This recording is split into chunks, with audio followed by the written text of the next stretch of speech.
Hi guys, welcome to big topic. திமுகவோட ரவுடி அரசியல் தான் சொல்லணும். திமுக எப்பவுமே தனக்கு சாதகமாக வராதவங்க மேலே சில ரவுடிகளை ஏவி விட்டு பார்த்தோன்னா ஏதோ ஒரு வேலை பண்ணுவாங்க அப்படிங்கிறத நம்ம தொடர்ந்து பார்த்துட்டே தான் இருக்கோம். ஒவ்வொரு இடத்துலையும் திமுக ரவுடிகளோட அட்டகாசம் தாங்க முடியல அப்படின்னு தான் செய்திகளே வருது. ரீசெண்டாக கூட பார்த்தோன்னா ஒரு பத்திரிகையாளர் தாக்கியிருந்தார், ஒரு கவுன்சிலர் நினைக்கிறேன். அதுக்கப்புறம் இந்த பக்கம் பார்த்தோம் அப்படின்னா ஒரு வீட்டு பிரச்சனைக்கு வந்து தன்னோட வீட்டு பக்கத்தில் இருக்கிற பெண்களை தாக்கிட்டு இருக்காரு இன்னொரு திமுக பிரமுகர். இந்த மாதிரி அடிதடியில் அராஜகத்தில் ஈடுபடக்கூடிய நபர்கள் திமுக நபர்கள் அப்படிங்கிறதுல மாற்றமே இல்லை. அந்த லெவலில் தான் இப்போ திமுக காரங்க தாவேகாரங்களை அடிச்சிருக்காங்க அப்படின்ற ஒரு குற்றச்சாட்டு நேற்று இருந்து பார்த்தோன்னா சோசியல் மீடியாஸில் வைரல். இது எல்லாத்தையும் தாண்டி என்டிடிவி வரைக்கும் பார்த்தோன்னா அது நேஷனல் நியூஸ் ஆகி பயங்கரமாக வைரல் ஆகிட்டு இருக்கு. இப்போ இதில் தாவேகா தொண்டர்கள் மேலே தாக்குதல் நடத்தினால நம்ம தளபதி விஜய் அவர்கள் பார்த்தோன்னா மிகப்பெரிய ஒரு கண்டனத்தை தெரிவிச்சிருக்காரு. அப்புறம் ஆதவ அர்ஜுனா பார்த்தோன்னா வந்து சேகர் பாபு முடிஞ்ச என் மேலே வந்து கை வைக்க சொல்லுங்க அப்படின்ற மாதிரி ஒரு விஷயத்தை பேசியிருக்காரு. நிர்மல்குமார் அவர்கள் மிகப்பெரிய கண்டனத்தை தெரிவிச்சிருக்காரு. இந்த மாதிரி ஒரு அராஜகம் நடந்திருக்கிற இந்த சுச்சுவேஷனில் மற்ற எந்த ஒரு அரசியல் கட்சி தலைவர்களோ இல்லை முக்கியமான நபர்களோ யாருமே பார்த்தோன்னா டிவிகேக்கு ஆதரவாக ஒரு ட்வீட் கூட போடல, ஒரு விஷயத்து கூட பேசவே இல்லை அப்படிங்கிறதா இதில் முதல் குற்றச்சாட்டு. இதே தாவேக்கான அவர்கள் யாராவது இந்த மாதிரி பண்ணியிருந்தாங்க அப்படின்னா ஒட்டுமொத்த கட்சிக்காரங்களும் ஒட்டுமொத்தமாக இருக்கிற சோசியல் மீடியாஸ் இன்ஃப்ளூயன்ஸ் இருப்பாங்க, அவங்க சோசியல் மீடியாஸில் அரசியல் பேசிட்டு இருக்கிற எல்லாருமே பார்த்தோன்னா கருத்து தெரிவிச்சிருக்காங்க. இந்த அண்டாவாயின் செந்திலெல்லாம் பார்த்தோன்னா எங்கே வந்து எதை வாயில் வச்சுட்டு இருக்கான்னு தெரியல, அதை பற்றி பேசவே இல்லை. சேகர் பாபுவோட தொகுதின்னு தான் சொல்கிறாங்க. அந்த தொகுதியில் தாவேக்க சேர்ந்த நபர்கள் வந்து ஒரு சர்வே எடுக்க போயிருக்காங்க. ஒவ்வொரு வீட்டிலும் என்ன மாதிரியான சுச்சுவேஷனில் இருக்காங்க, விஜய் அவர்களுக்கு ஆதரவு எப்படி இருக்குது, திமுக கூட்டு போட போகிறாங்களா, தாவேக்கா கூட்டு போட போகிறாங்களா அப்படின்னு மாதிரி ஒரு சர்வே எடுக்கிறதுக்காக போயிருக்காங்க. அதுவும் காவல்துறைக்கிட்ட உரிய பர்மிஷன் வாங்கிட்டு தான் பார்த்தோன்னா அவங்க அதை செயல்படுத்தியிருக்காங்க, அங்கே போயிருக்காங்க. அங்கே போன உடனே பார்த்தோன்னா அங்கே இருக்கிற திமுக நபர்கள் எல்லாருமே சேர்ந்து தாவேக்கா இங்கே உள்ளே வரவே கூடாது, தாவேக்கா எதுக்கு இங்கே வர்றீங்க அப்படின்னு அவங்கள தடுத்து நிறுத்தி போக சொல்லியிருக்காங்க. சரி, அதோட நின்றுச்சான்னா இல்லை, இவங்க என்ன பண்ணிட்டாங்க அப்படின்னா அடித்து விரட்டியிருக்காங்க. இங்கே வரக்கூடாது போங்கன்னு சொல்கிறதே முதல்ல தப்பு. நாங்கள் காவல்துறையோட அனுமதியோடு தான் வந்திருக்கோம், நாங்கள் பர்மிஷன் கேட்டு தான் வந்திருக்கோம், எல்லார் வீட்லேயும் பார்த்தோன்னா நாங்கள் போகிறோம், அவங்களும் பதில் சொல்கிறாங்க, உங்களுக்கு என்ன பிரச்சனை அப்படின்னு மாதிரி ஒரு வாக்குவாதம் போயிருக்கு. அந்த வாக்குவாதத்தில் தாவேக்கா சேர்ந்த நபர்கள் வந்து திமுக ரவுடிகள்னு தான் சொல்லணும். இவங்க அடிச்சிருக்காங்க, தாக்கியிருக்காங்க. மிக முக்கியமாக ஒரு கர்ப்பிணி பெண்ணை தாக்கியிருக்காங்க, அதுவும் வயிற்றுலேயே அடிச்சிருக்காங்க அப்படின்றத மிகப்பெரிய இஷ்யூவாக அது போயிட்டுருக்கு. 4 மாத கர்ப்பிணி பெண்ணை பார்த்தோன்னா வயிற்றுலேயே அடிச்சிருக்காங்க அப்படின்னு 5 பேர் மொத்தமாக அடிச்சிருக்காங்க. ஆண்களும் இருக்காங்க, பெண்களும் இருக்காங்க. இப்போ அவங்க எல்லோரும் பார்த்தோன்னா ஹாஸ்பிட்டல் ட்ரீட்மெண்ட் போயிட்டுருக்கு. அப்புறம் அந்த கர்ப்பிணி பெண்ணை பார்த்தோன்னா வயிற்றில் அடித்தாங்கன்னு சொன்னோம்ல, அந்த பெண்ணை பார்த்தோன்னா ஸ்கேன் பண்ணி பார்த்துருக்காங்க, குழந்தைங்களாம் எந்த பிரச்சனையும் இல்லை, நல்லா தான் இருக்குது அப்படின்ற மாதிரி ஒரு நல்ல ரிப்போர்ட்டு டாக்டர் சைட்லேருந்து கொடுத்துருக்காங்க. ஆனால் இப்போது அந்த கர்ப்பிணி பெண்ணுன்னு கூட பார்க்காம அந்த பெண்ணோட வயிற்றை பார்த்தோன்னா குழந்தையே வயிற்றுலாம் இருக்குது, அதை பார்த்து அடிச்சிருக்காங்க அப்படின்னா இவங்க எந்த அளவுக்கு கொடூரமான சிந்தனை கொண்ட கும்பல் அப்படிங்கிறத நம்ம யோசிச்சு பார்க்கணும். அதாவது இவங்க வீட்டில் அந்த மாதிரி இருந்துச்சு அப்படின்னா அப்படி ஒரு விஷயத்த பண்ணுவாங்களா அப்படின்றத கேள்வி. இதாவது அரசியல் அப்படிங்கிறதையும் தாண்டி எங்கே போய் நிற்கிதுன்னு பார்த்தீங்களா? அதாவது இவங்களை எதிர்த்து யார் வந்தாலும் நாங்கள் யாராக இருந்தாலும் விட மாட்டோம் அப்படின்ற ரேஞ்சுக்கு தான் யோசிக்கக்கூடிய ஒரு குரூரமான மனநிலைமை கொண்ட திமுக நபர்கள் நம்ம பார்க்க முடியுது. திமுக பெண்களுக்கான ஆட்சி அப்படின்னு சொல்லிட்டு இருக்காங்க. இங்கே பெண்களுக்கு உண்டான ஆட்சியும் கிடையாது, பெண்களோட வயிற்றில் இருக்கிற குழந்தைங்களுக்கு கூட ஒரு சரியான பாதுகாப்பு கிடையாது. அந்த லெவலில் தான் திமுக ஆட்சி நடத்திட்டு இருக்கு. முதல்வர் ஸ்டாலின் அவர்கள் பார்த்தோன்னா பெண்களுக்கு முக்கியத்துவம் கொடுக்குறோம், பெண்களுக்கு தான் எங்கள் கட்சியில் முன்னுரிமை அப்படின்ற மாதிரியான லூசுத்தனமான விஷயங்களை பேசிட்டு திரிகிறாரு. இங்கே இவங்களோட கட்சி நபர்கள் ரவுடிகள் மாதிரி பார்த்தோன்னா அடிக்கிறது, உதைக்கிறது, அந்த பெண்ணை கொலை பண்ண பார்க்குறது அப்படின்ற மாதிரியான வேலைகளை ரவுடித்தனத்தில் ஈடுபட்டு இருக்காங்க. இப்போ இதை பார்த்துட்டு இந்த கட்சி என்ன மாதிரியான ஸ்டெப் எடுத்திருக்கு, அதை பற்றி ஏதாவது பேசியிருக்கான்னா இல்லை. இப்போ இந்த அன்பில் மகேஷ் எல்லாம் பார்த்தோன்னா இந்த இடத்துல வந்து கண்ணீர் வடிக்கிறதுக்கு வரவே இல்லையே. ஏன்? கரூர் சம்பவத்துக்கு ஈக்குவலான ஒரு சம்பவம் தானே இதுவும். ஒரு பெண்ணோட வயிற்றில் பார்த்தோன்னா அடிச்சிருக்காங்க குழந்தையோடு இருக்கவங்க அப்படின்னு. வந்து என்ன சொல்லுவாங்க அப்படின்னா அந்த பெண்ணை அங்கே யார் போக சொன்னது அப்படின்னு தான் கேட்பானுங்க இந்த திமுக தற்கொலைங்க. அந்த லெவலில் இவங்களோட அரசியல் நடந்துட்டுருக்கு. இப்போ அங்கே இருக்கிற பெண் பார்த்தோன்னா சேஃப்டி ஆகிட்டாங்கன்றதுனால பிரச்சனை இல்லை.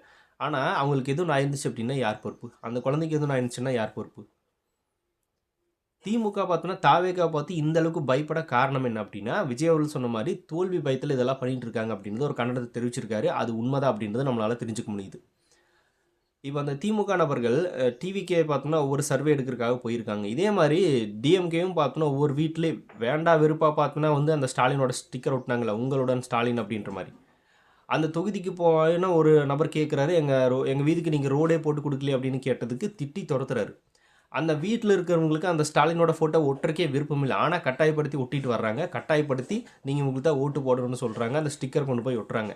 இந்த மாதிரி அந்த வீட்டுக்கு வரக்கூடிய அந்த வீட்டில் இருக்கிற நபர்களே இவங்க வருகையை விரும்பலை, ஆனாலும் கட்டாயப்படுத்தி வேலை செஞ்சு ஒட்டிட்டு வந்துட்டு இருக்காங்க. ஆனால் இவங்க போகிற இடத்துல எந்த வீட்லையாவது பார்த்தோன்னா நீங்கள் இங்கே வராதிங்க அப்படின்னு சொல்லியிருக்காங்களான்னா யாருமே சொல்லலை. எல்லாருமே அவங்களோட ஒப்பீனியன் சொல்கிறாங்க. டிவிகேக்கு தான் நான் வாக்கு செலுத்தணும்னு சொல்லியிருக்கலாம். நான் டிஎம்கே தான் வாக்கு செலுத்தணும்னு சொல்லியிருக்கலாம். அது அவங்களுடைய விருப்பம். அதை கேட்கறதுக்கு தான் போனது சர்வே எடுக்குது. அவங்களோட மனநிலை எப்படி இருக்குது, இவங்களோட சப்போர்ட் யாருக்கு அப்படின்றது தான். அது யாருக்கு வேணால் அவங்க சொல்லிக்கலாம். அது டிவிகேக்கு தான் சொல்லி ஆகணும் அப்படின்றதெல்லாம் கட்டாயம் கிடையாது. இவங்க யாரும் அப்படி கட்டாயப்படுத்தவும் இல்லை. வேறு கட்சிக்கு நாங்கள் வாக்கு செலுத்த போகிறோன்னு சொன்ன நபர்களும் அதில் இருக்கலாம். அதெல்லாம் இங்கே பிரச்சனை கிடையாது. ஆனால் இந்த மாதிரியான சர்வே கேட்க போயிருக்காங்க அப்படின்றக்காகவே அடிச்சிருக்காங்க அப்படின்னா, இவங்க எல்லார் வீட்லையுமே டிவிக்கே சப்போர்ட்டாளர் இருக்காங்க.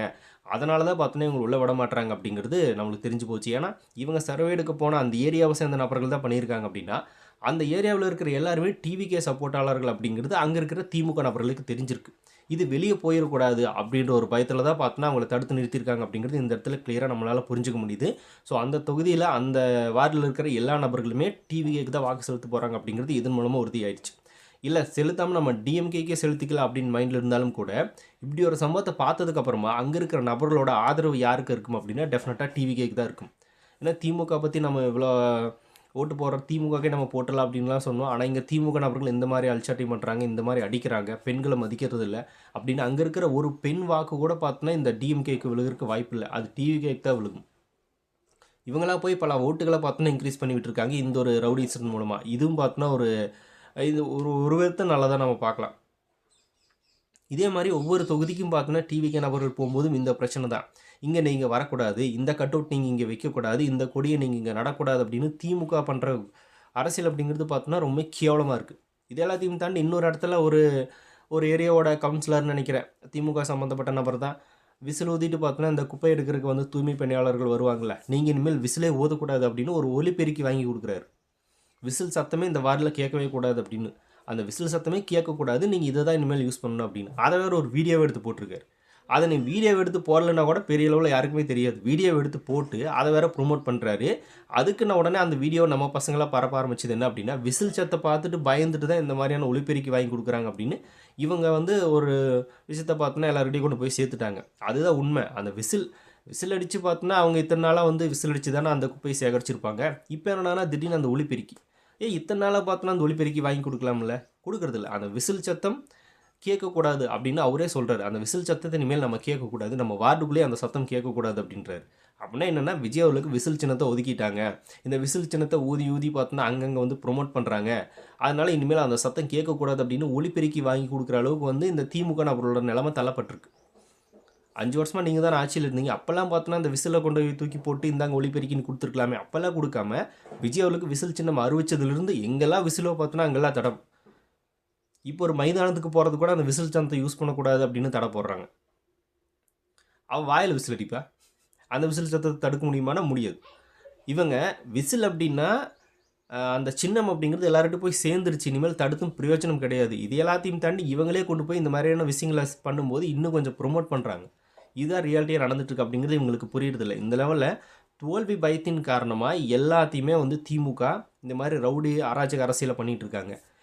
மேலேருந்து ஸ்டாலின் அவர்கள் வந்து நாங்கள் இதை பண்ணுறோம் அதை பண்ணுறோன்னு பேசிக்கிட்டாலும் கீழே பார்த்தோன்னா எந்த அளவுக்கு வீக்காக போயிட்டுருக்கு அப்படிங்கிறது இவருக்கு தெரிய மாட்டேங்குதா, இல்லை இவர் தான் இதெல்லாத்தையும் பண்ண சொல்கிறாரு அப்படின்ற ஒரு கேள்வி இந்த இடத்துல வருதில்ல. 2026 இந்த தோல்வி பயத்தின் காரணமாக தான் இவங்க இதை பண்ணிகிட்டு இருக்காங்க அப்படின்னு விஜய் அவர்கள் கடுமையான குற்றச்சாட்டு வச்சிருக்காரு.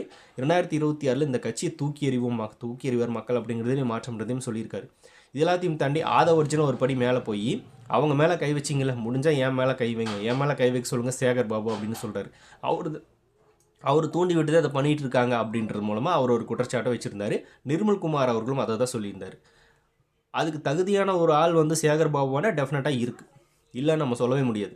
ஏன்னா அவர் வாயை திறந்தாலே எந்த அளவுக்கு அசிங்கமாக பேசுவார், வாயை திறந்தாலே மக்களை மரியாதை இல்லாமல் தான் பேசுவார் அப்படிங்கிறது எல்லாருக்குமே தெரியும்.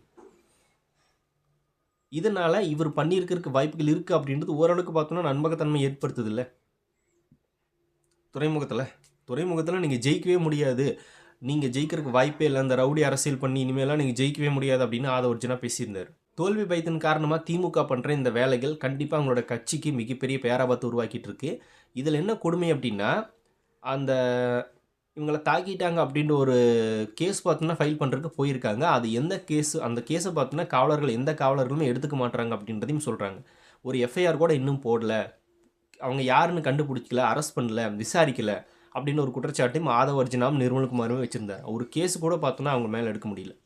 அதனால தான் திமுக லட்சணம் இருக்குது, ஆளும் கட்சியோட லட்சணம் இருக்குது. இந்த திமுகவை தூக்கி எறியருக்கு பார்த்தோன்னா நம்ம 2027ல மக்கள் தயாராகிட்டாங்க அப்படின்ற பயத்தில் இவங்களாம் அதை பண்ணிட்டு இருக்காங்க அப்படிங்கிறது நமக்கு கிளியராக புரியுது. அவங்க எதுவும் பண்ணலன்னா கூட இந்த மாதிரி ஒன்று அவப்பெயர் வராது.